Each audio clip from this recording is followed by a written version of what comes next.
Hello everybody. Welcome back to Traps Tuesday Toots. Today we're going to go over some various methods to hide ways of getting into your base. So there's some things you can do and some things you can expand upon to make some various methods of getting into a base. So let's take a look at a few things. What I'm going to do is I'm actually going to show you different parts of the process that you can use. And each one can be combined with different other parts of the process in order to make it work. So create your own entrance in your own way using the knowledge I give you here is really my plan. So this right here is going to be our first door. Basically, all you got to do is flick this lever right here, and you're going to close and open the door.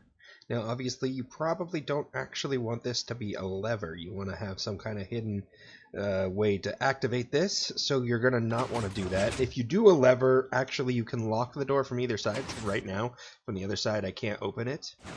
But I would recommend hooking that up to a different system. We'll go over those in a bit. Another method is this bad boy right here. You can get a staircase that can go up to a place. And this could also be a hidden door. You could even use that door right there, right here. So this is a method you could use. Whoops. And the staircase goes away. Obviously, you would want to build the wall out of whatever material this is. I just did that for demonstration purposes. This is your standard painting door. And then this is your standard painting door, except you can't go through it unless you open the doors. So that is also an option. I also found this little guy.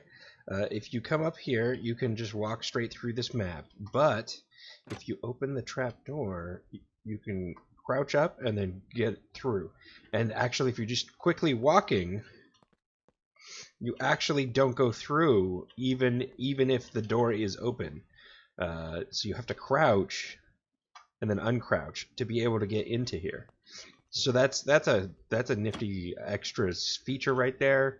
So you could unlock this in any of the methods we go over later. Now, to unlock these things, there's a couple different methods. This is a torch key. Both of these are torch keys. This one is a torch key that works from the front, so you can actually have a full wall around this bad boy. And you have to know where you put the torch, and you just place a redstone torch, and it works. Now, this is the same thing, except it works from above.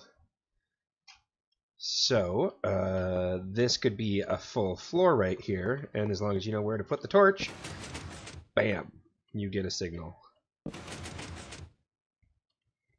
Now, this is a T flip-flop, which turns on right there. This is also a T flip-flop. You'll notice this is on, and then this is off. There's a few other versions of T flip-flops that you can use. This is a pulse extender, so this will be on for longer than just a simple button push. So if you want to make it so that your door opens and then closes itself, this is an option. And then this would be an item detector. So I can throw an item in there, and you'll notice that the redstone doesn't change. However, what I can do, I'm going to actually throw down this so we can easily see that the redstone activates. If I throw in the correct item that is filtered, you'll notice we got a redstone signal off of that. So that's a few different methods of ways to open your door and things to do. So what we're going to do now is actually go through how to build these. Let's start over here again with this first door. Now this door is a double wide door. It doesn't have to be. So if you want to, you can just go ahead and build the first part of the door and forget about the second part, which is totally an option. So what you would do is you just build that up, put redstone dust here, put a repeater right here, put that on 2 ticks, throw redstone dust right here, and then we get our sticky pistons out, and we need 6 sticky pistons. We place them like so, and then like so. This one was an accidental click. And then you just place your front block here, but I actually already placed it here, so that is there. And then you just need to power the redstone dust up here, which now that I'm thinking about it, I did it like that, so I need to power the redstone dust here. And really this repeater could be on either of these blocks and that gets powered. But you have to make sure that this back one does get powered because that's what extends these two. And so that just, when this is powered, you're good. So obviously the torch here powers that. However, if I wanted to power that in a different way, I just need to run a redstone signal to these dust here.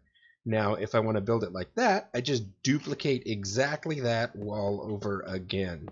So we just come out like that. Oops. We do the same.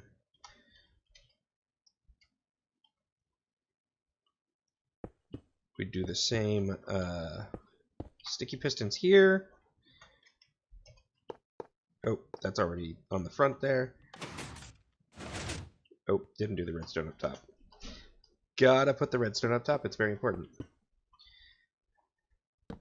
So, just like that, on 2 ticks as well. And now, once we close that, that'll hook up the sticky pistons and open it up. And so there you go. That is your door completed. So that is that option. Now we get to the stairway. The stairway is a pretty simple one as well. So we're actually going to build the staircase out of spruce this time so that you can see what it looks like if it actually is all one material. So now what we need to do is we place our stairs like so, and then we place our stairs like so. Oh, wait, I did this backwards. So your other stairs have to actually face in that direction, and as you can see, they automatically curve because they're next to those other bad boys. So now what we need to do,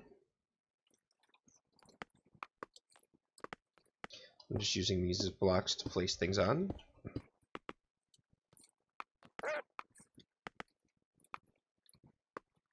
Okay, so obviously we're just coming in here and placing sticky pistons facing that direction. And this may not be the correct order to build it in, but basically that needs to get there. And then we do need a building material here.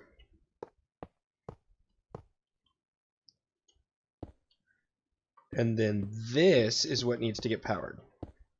So once you power this, it will extend all of those pistons and they will go out and you'll have a staircase. And then when the signal goes away, it will retract.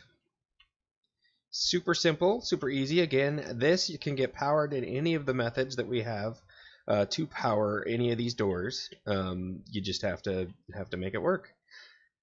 So that's an option. Now the one thing, obviously redstone has a maximum signal length, so eventually you would have to figure out a way to extend the signal. Now one quick thing you could do to do that is, if you are at the end of the signal here, go ahead, place a repeater here, redstone dust around the back, and that should work just fine. So if you made this so long, the staircase go up so high that you're beyond your maximum signal strength, that will take care of that and make it work and still power everything that needs to get powered. So yeah, so there's that. Now this one, I'm not even going to really build this. Basically, just go ahead and place down building blocks, put some signs on it, and then place a painting onto the signs. When you do so, place blocks to block off the sign so that it's not a bigger, the painting, to block off the painting so that you get the right size painting, unless you just want a bigger painting and then do it that way. But that's the easiest way to get the right size painting, is to block off the area that you don't want it. On this one, it's exactly the same thing as that, except you place it on steel doors. And then we just have redstone up here to open up both doors, or you could just power each door individually. Now these could get powered from a torch from underneath this block. These could get powered by redstone coming in through the backside. It could go to this block or the door itself. Really, there's lots of options. Like if I did that, that would power that door even when it's not powered here. So whatever you want to do to power the doors is fine. It will open the doors. The other option, now that I'm thinking about it, and I hadn't thought about this before, so let's build this up real quick.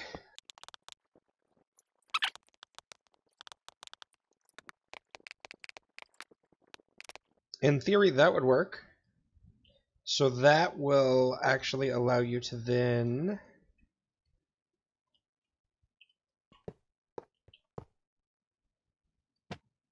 place a painting there. And then when you turn off the signal, you have to crouch to get through, but you can get through.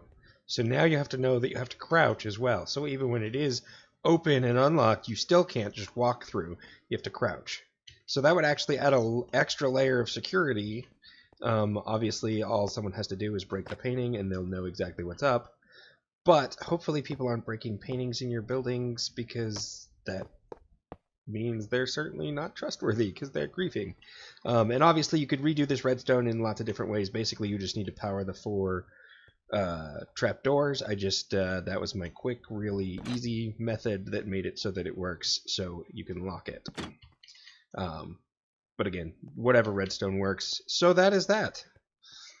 So now we get these little bad boys over here. Alright, so we're going to build this guy first. It's the easiest one. So what we do is we just stick 3 blocks back, come up, over, and up. So we get this little shape right here. We stick a repeater right here on 2 ticks. We stick a redstone dust here and here. We stick a redstone torch right here. And a sticky piston facing in this direction. Now when we place in this block, it will extend. And it will stay extended except when there's a redstone torch on it.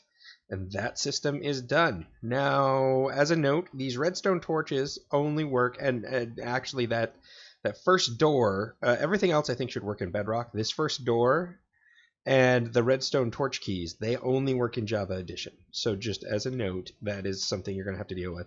But these work in Java Edition, and they're pretty cool. Alright, now for this floor one, what we're going to do is we're going to stick a redstone block down and then another redstone block up. We come around the back side. I'll stick just a block down to build onto. We stick a sticky piston facing that direction, and then a sticky piston facing in this direction. Over here we have blocks over and up like that. We don't need that block there. We need a block here and a block on this piston here. Now we're going to go ahead and take a redstone dust here and a repeater here.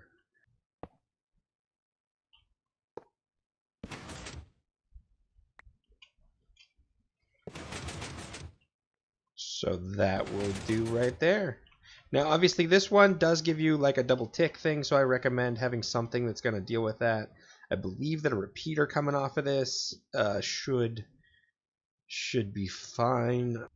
Alright, so this here is a T flip-flop. Basically, if you stick a button right on here, you can press that button and it will turn it off, and then you can press that button again and it will turn it on.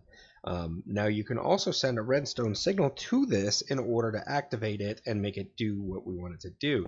Now when you do that, make sure that the redstone signal comes in from the side, and then it should work just fine. Now, if you want to use an observer, what you'll notice is if I use it here, it will work just fine, which is exactly what we want. Now what you can also do is you can run this to multiple different places. So if I say I had a button on the inside of my door and a button on the outside of my door, and I wanted to use both of them as a source, I can do that, and it will, like, I can turn it on here, pop over here, and turn it off, or vice versa. Same exact thing happens here. You just need to power this block, and what you're going to do is get exactly what you need.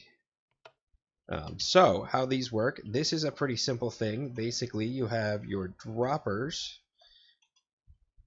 You have one facing this direction, you then have one facing up, and then one facing over. Then you stick a hopper right into there. And so what's going to happen is you're going to stick an item into here, and that item is going to, on the first click, it will be shot up and over and in. And so then it will be sitting in this dropper. And then when it ticks again, it will be shot over into here. And I think it's, again, this is probably one that only works on Bedrock because I don't think bud powering is a thing, and I'm pretty sure this works on bud powering mechanics, which is why it's able to go up and over in a single tick, which is also why you need to go in from the side, because if you don't go from the side, you will get it to go around in a circle, but it will take a little bit longer, so it will take 2 signal inputs to get this to turn on if you come in from this side instead of from the side here. So you can then have your signal come out from the side wherever it's going, and then you just take a comparator and a repeater, and when the item is in here, you have a signal, and when it's not, you don't. So if I just power that, now you don't. And then if I power that again, now you do. And then power it again, now you don't. So that's how that works, and the exact same thing here. This one's pretty simple as well. You place a block down 1 block away from it, stick a redstone torch on this side and this side. Now you're going to go ahead and you're going to send a signal in here with it on 4 ticks. You're going to send a signal out here with it on 4 ticks. Go ahead and do that. That becomes a loop, and it will turn on and off endlessly, except we now stick a repeater right here, and that is on 1 tick.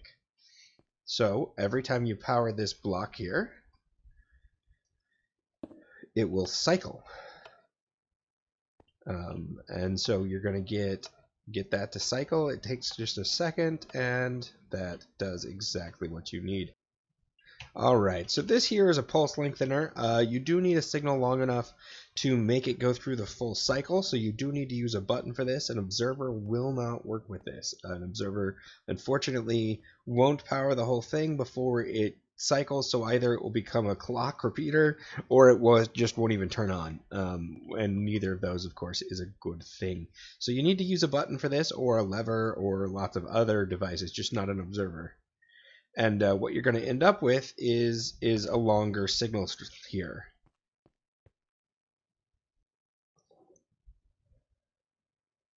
Alright, so these can be set up in varying lengths. The more comparators you have, the longer the system will be on. So you can actually build a pulse lengthener that is just 2 comparators and redstone dust. And that is a pulse lengthener. Now, as you can see, that is going to be a much shorter pulse lengthener. We can actually demonstrate that here. I'll hit that one, I'll hit this one, and you'll see this one will still, even though I hit it first, go out much sooner than that one. So the more comparators you add, the longer the pulse lengthener is, and the more it will do. Now that's useful because that means you can have different lengths of times, which means if you have a door that automatically opens, if you're right next to where it opens when you press the button, then you don't need that much time to get through. However, if you hide the button on one side of the room and then you got to get all the way over there, you can add a longer pulse to make it work. Now, if that doesn't work for you, you can actually go ahead and do something more like an etho hopper clock or something like that, but we're not going to go over that today. Now, this last one is another option. Now, there's multiple different ways you can do it. You could just leave the hopper exposed. You could put the hopper under a half slab. You could put a minecart rail on top of the hopper with a minecart hopper on top of that with a full block on top. Or any number of other things to get this item in here. But this is going to be a key system. And so what you're going to do is you're going to get a redstone signal out of here, and you don't need 2. I just did that first so I could see it easier. But you'll get a redstone signal out of here when you put the correct key in. And currently I have this key to just a regular redstone block, but if you really want this to be secret and secure, rename a block to a very specific name, and that's what you'll get. And then you'll get the item out here. And if you want this to be, like, you can send a hopper chain to wherever so that you can, and even have like an elevator to get it back up to you or whatever so that you can get your key back, or you could just have this somewhere where you can get to it. I also like to put a chest on the end here so that if someone sends something through that isn't the correct key, you get those items as well. Both because you might accidentally drop something in, and because somebody trying to break into your thing might go ahead and drop items in that are valuable. So that is an option. But basically what you're going to see is if I throw an item into here, it's not going to do anything. So I can just keep throwing items into here, nothing happens. When I go to the correct item, we get a redstone signal off of that. And if I run that redstone signal to any of these other systems, it does whatever it's going to do when it gets a redstone signal, which is super useful. So again, if I want to, I could go ahead and I could just place a chest here. When I stick the redstone block into this chest, it will suck it away and it will open whatever it is that it opens. I also could put this under a slabbed floor. And as long as it is a slab, we can get our item to be sucked up through the slab, and that will get us a signal. So now if I want a solid floor, I can go ahead and place a rail and a minecart hopper, and then go ahead and place blocks around the minecart hopper. I recommend having at least the 4 blocks directly, like at least build that right there so that the minecart hop can't accidentally go anywhere, and then just go ahead and place your full floor blocks on top like so. And now if I place a redstone dust right there, you'll notice that it's going through, but we aren't getting a signal because after all, that's not our key. But if I throw our key down, we get a signal off of it. And so now we can just throw an item into the floor and get a signal. And so you can do that anywhere, and that should work just fine. So that is the different pieces of these systems that you can use, and obviously there's multiple different ways of implementing these in combinations that should give you a pretty nice end product. The one thing I realized I didn't do is show this with the full wall. So we might as well just quickly go ahead and do that. And so just to prove, you cannot tell that that is there. So you cannot tell that there is a stairway here. It just looks like a giant wall. Obviously that wall could have anything in it. You can even use combinations of stairs. So if you did a pattern, you could do that. You could do whatever you want. As long as you put the stair blocks where the stair blocks go, you will get a look like this, which is pretty cool. And then bam, you have a staircase. Alright, so really quickly, let's go ahead and do a quick example of how you could combine some of these things to make a system work. So what we're going to do is we're going to come over here and we're going to go ahead and build up our flush door.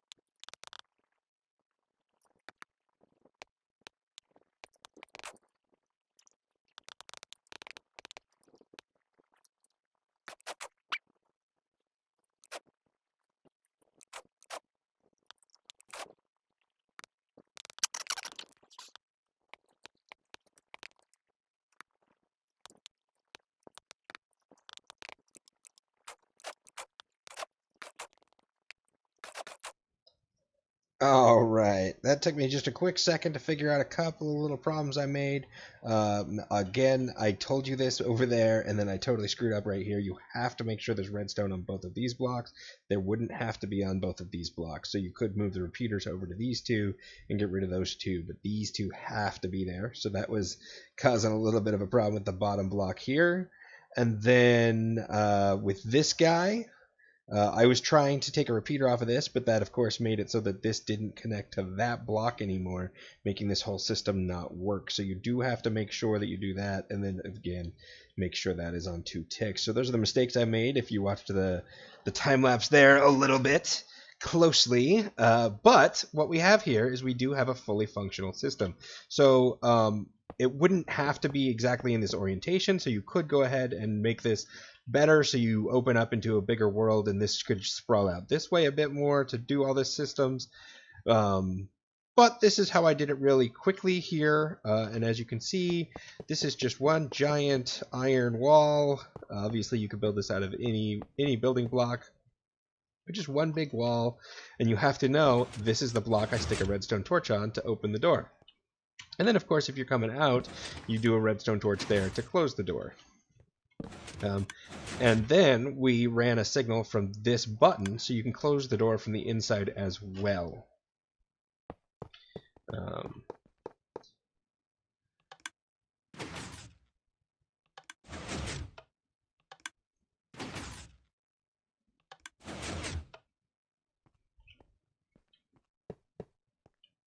So you can do that. I mean, that's just one really quick way I combined these things. Obviously, lots of options out there as to what you can and can't do.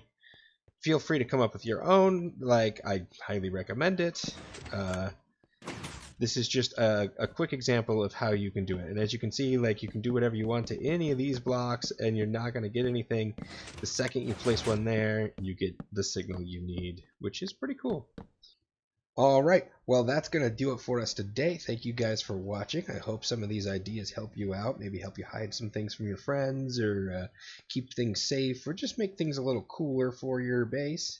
If you have any specific questions, feel free to ask, but this should be able to be implemented in lots of different ways to give you lots of varied bits of technology to make your base unique. Anyway, thank you so much for watching, and remember folks, don't get trapped without me. Bye-bye!